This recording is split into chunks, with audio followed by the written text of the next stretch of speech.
Dear student, आज का हमारा विषय है तुम कब जाओगे अतिथि। तुम कब जाओगे अतिथि शरद जोशी द्वारा लिखित एक हास्य व्यंग्य है। शरद जोशी जी एक जाने माने व्यंग्यकार थे। सर्वप्रथम शरद जोशी के बारे में कुछ बातें जान लेते हैं।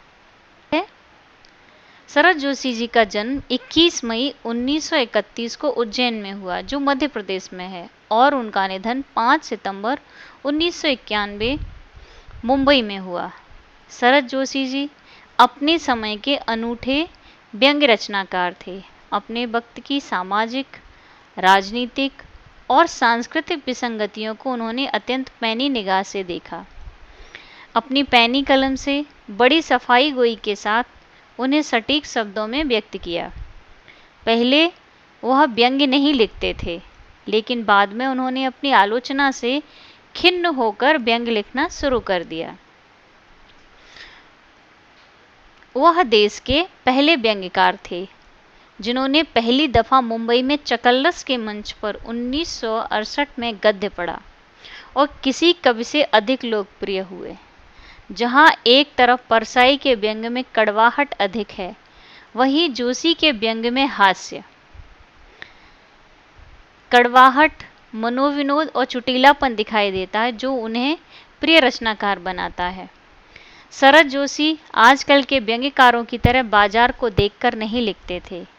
उनके व्यंग्य परिस्थिति जन्य होने के साथ उनमें सामाजिक सरोकार होते थे, जबकि वर्तमान समय के व्यंग्यकारों में सपाट बयानबाजी अधिक होती है। लेखन कार्यभाषा। हिंदी के क्षेत्र में उन्होंने लेखन कार्य किया। विधाएं, उन्होंने किस किस प्रकार के लेख लिखे? व्यंग्य लिखे, फिल्मों के लिए डायलॉग और फिल्म कहानियाँ लिखी, धारावाहिकों के लिए कहानियाँ और संवाद लिखे, नाटक भी उन्होंने लिखे, संवाद भी लिखे। व्यंग्य संग्रह में उनकी प्रसिद्ध कृतियाँ हैं परिक्रमा, किसी बहाने तिलिस्म, राह किनारे बैठ, मेरी श्रेष्ठ व्यंग्य रचनाएं, दूसरी सतह, हम भ्रष्टन के भ्रष्ट हमारे, यथासंभव, जीप पर सवार इल्लियां, क्षितिज, छोटी सी बात, सांच को आंच नहीं, गोधूल, उत्सव जैसी फिल्मों का लेखन किया।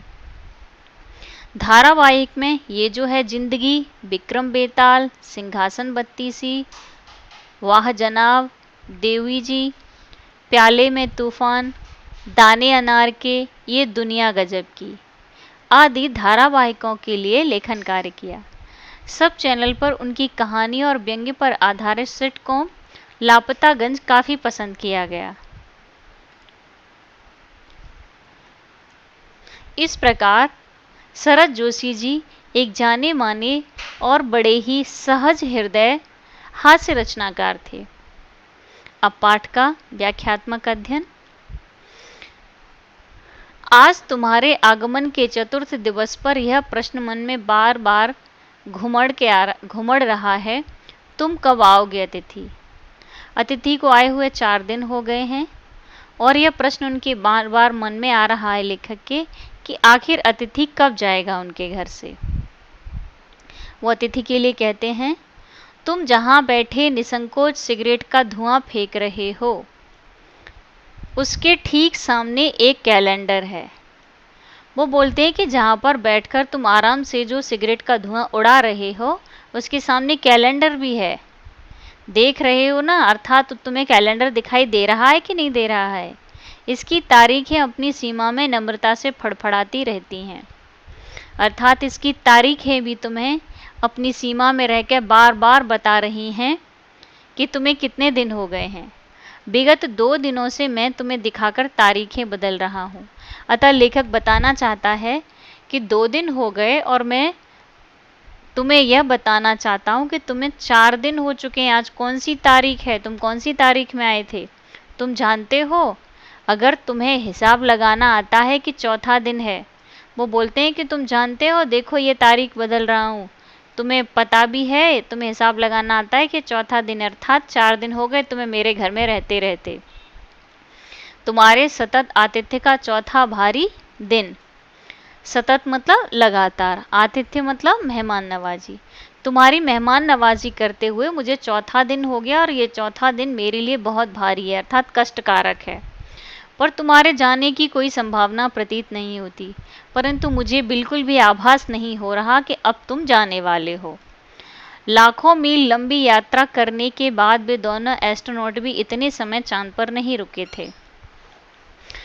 वे बोलते हैं कि लाखों मील की दूरी तय करके अंतरिक्ष यात्री चांद पर पहुंचे थे, लेकिन वे भी इतने दिन नहीं रुके चांद पर जितने दिन तुम मेरे घर में रुके हुए हो अतिथि, जितने समय तुम एक छोटी सी यात्रा कर मेरे घर आए हो।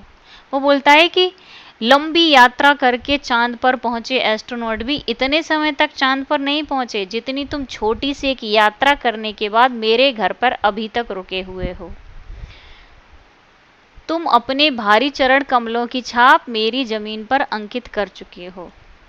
वो बोलते हैं कि तुमने अपने जो चरण कमल हैं भारी भारी, उनकी छाप यानी अपने पद चिन्ह मेरे पूरे घर में छाप लिए हैं। यहाँ से वहाँ घूमते हुए, हर कमरे में घूमते हुए तुमने अपने पैरों के निशान पूरे घर में छाप लिए हैं। अब तो तुम चले जाओ। तुमने एक अंतरंग निजी संबंध मुझसे स्थापित कर लिया है। उसके आने लेखक के घर उसके अतिथि के आने से पहले जो भी संबंध था, लेकिन अब क्योंकि लगातार 4 दिन तक अतिथि उनके घर में रुका हुआ था, अतः लेखक से उसका कुछ नया संबंधी और स्थापित हो गया। तुमने मेरी आर्थिक सीमाओं की बैजनी चट्टान देख ली, अर्थात तुम जान चुके हो कि मेरी आर्थिक स्थिति क्या है, मेरे खर्च करने की स्थिति क्या है। अब तुम बहुत कुछ जान चुके हो। तुम मेरी काफ़ी मट्टी खोद चुके, अर्थात तुमने जितना खर्च करा सकते थे करा लिया। अब तुम लौट जाओ अतिथि। हे मेहमान, अब तुम अपने घर लौट जाओ। मैं जितना खर्च कर सकता था मैंने कर दिया, तुम जितना करवा सकते थे तुमने करवा लिया, और तुम मेरी आर्थिक स्थिति भी अब जान चुके हो, अतः तुम अब चले जाओ। तुम्हारे जाने के लिए उच्च समय अर्थात हाई टाइम है। वो बोलता है कि अब तुम्हारे जाने का एकदम सही समय, एकदम जिसे पीक पॉइंट हाई टाइम बोलते हैं वो आ चुका है। अब तुम बिल्कुल सही समय है एकदम, अब तुम चले जाओ। क्या तुम्हें तुम्हारी पृथ्वी नहीं पुकारती? बोलते क्या घर में तुम्हें कोई याद नहीं करता? क्या तुम्हें तुम्हारे गांव की याद नहीं आती?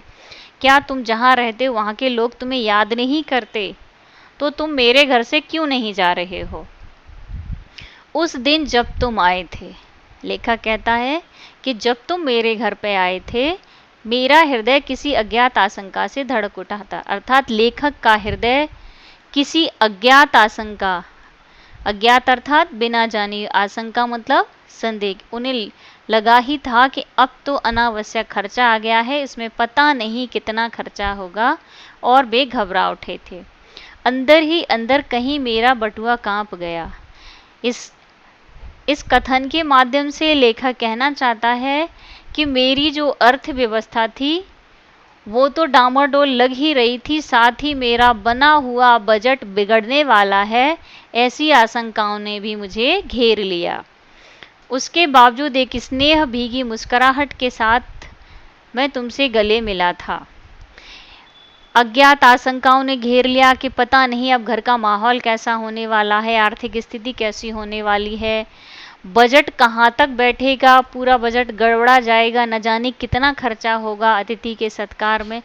इन सभी के बावजूद बड़े ही प्रेम और मुस्कुराहट के साथ लेखक ने अतिथि को गले लगाया, और लेखक की पत्नी ने भी उसे बड़े ही आदर सम्मान के साथ नमस्ते किया। तुम्हारे सम्मान में ओ अतिथि, हमने रात के भोजन को एकाएक उच्च मध्यम वर्ग के डिनर में बदल दिया था। लेखक कहता है हे मेहमान, हमने रात के भोजन को, साधारण भोजन को भी बहुत ही उच्च मध्यम वर्ग के डिनर में, अर्थात बहुत ही अच्छे भोजन का प्रबंध किया। रात के खाने में उसे डिनर की संज्ञा प्रदान की। तुम्हें स्मरण होगा, तुम्हें तो याद ही होगा कि तुम्हारे स्वागत में हमने 2 सब्जियां बनाई थी, साथ में रायता भी था और साथ ही मीठा भी बनाया था। अर्थात मेहमान के स्वागत के लिए विशेष रूप से दो सब्जियां, रायता और मीठा भी बनाया गया था। इस सारे उत्साह और लगन के मूल में एक आशा थी।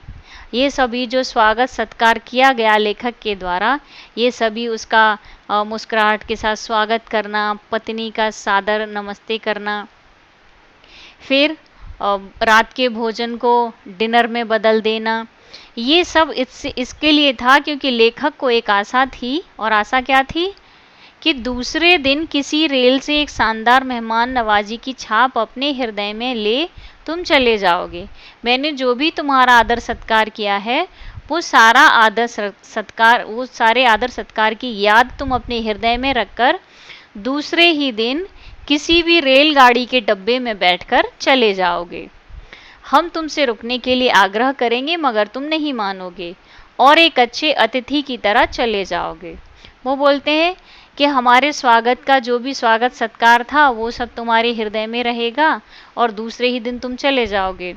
हम तुमसे रुकने के लिए कहेंगे कि और रुक जाओ 1-2 दिन, पर तुम मना करोगे, अरे नहीं नहीं बहुत काम है, फिर कभी आऊँगा, और एक अच्छे अतिथि की तरह विदा लेकर चले जाओगे। लेकिन ऐसा नहीं हुआ। दूसरे दिन भी तुम अपनी अतिथि सुलभ मुस्कान लिए घर में ही बने रहे। अतिथि सुलभ मुस्कान अर्थात जब भी हम किसी के घर में जाते हैं तो एक दूसरे को देखकर मुस्कुराते जरूर हैं, क्योंकि हम किसी के घर तभी जाते हैं जब हम एक दूसरे से प्रेम करते हैं। तो दूसरे दिन भी तुम जो अतिथियों के चेहरे पर मुस्कान होती है वैसी ही मुस्कान लिए घर में बने रहे। हमने पीड़ा पी ली, अर्थात बहुत कष्ट होने के बाद भी हमने वो सब सहन कर लिया और प्रसन्न बने रहे। स्वागत सत्कार के जिस उच्च बिंदु पर हम तुम्हें ले जा चुके थे, वहाँ से नीचे उतर हमने फिर दोपहर के भोजन को लंच की गरिमा प्रदान की। अर्थात स्वागत सत्कार के लिए जितना खर्च कर सकते थे, जितना भी स्वागत सत्कार के लिए सामान बना सकते थे, उसकी मेहमान नवाजी कर सकते थे, वो सब किया।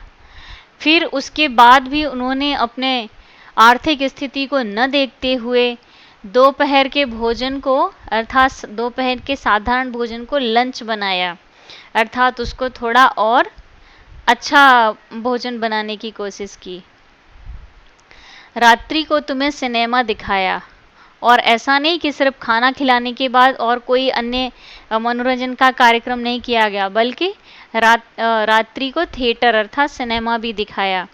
हमारे सत्कार का यह आखिरी छोर था, अर्थात एक मध्यम वर्गीय परिवार के लिए जितना हो सकता था हमने उसकी सीमा तक जाकर वो सब किया, अर्थात जितनी लिमिट थी उसकी उतना उसने सब किया, जिससे आगे हम किसी के लिए नहीं बढ़े। अर्थात जितना खर्चा हमने तुम्हारे लिए किया, जितना समय तुम्हारे साथ बिताया, जितना आदर सम्मान तुम्हारा किया, उतना हमने आज तक कभी किसी भी मेहमान के लिए नहीं किया। इसके तुरंत बाद भावभीनी विदाई का भीगा हुआ छड़ आ जाना चाहिए था। वो बोलते इतने समय तक तो कोई भी मेहमान हमारे घर में नहीं रुका जितने समय तुम रुक गए। अब 4 दिन हो चुके हैं, उसके बाद तो तुम्हें चले जाना चाहिए था, लेकिन तुम अब तक नहीं गए हो। जब तुम विदा होते हम तुम्हें स्टेशन तक छोड़ने जाते, पर तुमने ऐसा नहीं किया। अब पहले दिन रुक गए, आदर सत्कार किया, दूसरा दिन था, दूसरे दिन भी नहीं गए, तुम्हारा बहुत आदर सत्कार किया। रात्रि के समय हमने सोचा सिनेमा दिखाने के लिए, और वो भी दिखाया, और फिर सोचा कि तुम्हें भावभीनी विदाई अब दे देनी चाहिए, अर्थात तुम्हें अब तक चले जाना चाहिए था। जब तुम विदा होते हम तुम्हें स्टेशन तक छोड़ने जाते, पर तुमने ऐसा नहीं किया। लेखक सोचते हैं कि मेहमान विदा लेकर चला जाना चाहिए था, लेकिन मेहमान अभी तक घर में ही है और वो वहाँ से नहीं गया है। शेष पाठ अगले वीडियो में।